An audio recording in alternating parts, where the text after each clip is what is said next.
بسم اللہ الرحمن الرحیم۔ السلام علیکم۔ ہمارے چینل میں آپ سب کو بہت خوش آمدید۔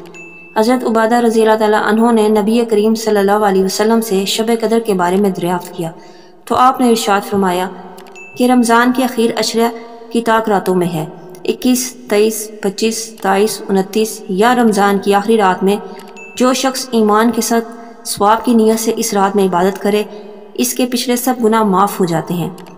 اس رات کی منجملہ اور علامتوں کے یہ ہے کہ وہ رات کھلی ہوئی چمکدار ہوتی ہے، صاف شفاف، نہ زیادہ گرم نہ زیادہ ٹھنڈی، بلکہ معتدل، گویا کہ اس میں انوار کی کثرت کی وجہ سے چاند کھلا ہوا ہو۔ اس رات میں صبح تک آسمان کے ستارے شیاطین کو نہیں مارے جاتے۔ نیز اس کی علامتوں میں سے یہ بھی ہے کہ اس کے بعد کی صبح کو آفتاب بغیر شعاع کے طلوع ہوتا ہے، یعنی بالکل ہموار ٹکیا کی طرح ہوتا ہے، جیسا کہ 14ویں رات کا چاند۔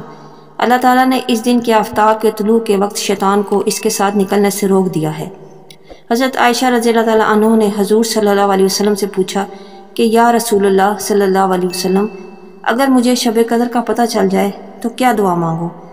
تو حضور صلی اللہ علیہ وسلم نے یہ دعا ارشاد فرمائی، اللہم انکا عفو تحب العفو فاعف عنی۔ انہی طاق راتوں کی اہمیت کے حوالے سے ان طاق راتوں کے وظائف لے کر آپ کی خدمت میں حاضر ہیں، تو چلتے ہیں اپنے وظائف کی طرف۔ دوسری شب قدر یعنی 23ویں شب، 4 رکعت نفل 2 سلام سے پڑھیں۔ ہر رکعت میں سورہ فاتحہ 1 بار اور سورہ اخلاص 3 بار پڑھیں۔ بعد السلام 70 مرتبہ درود شریف پڑھیں۔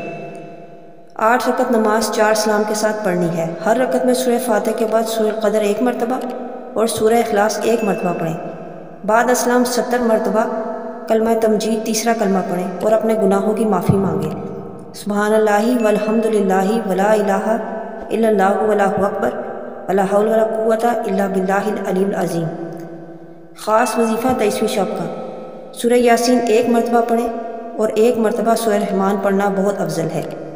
یہ تھے ہماری دوسری شب یعنی 23ویں شب قدر کے تمام وظائف۔ اللہ پاک ہمارے تمام وظائف اور عبادات کو قبول اور منظور فرمائے۔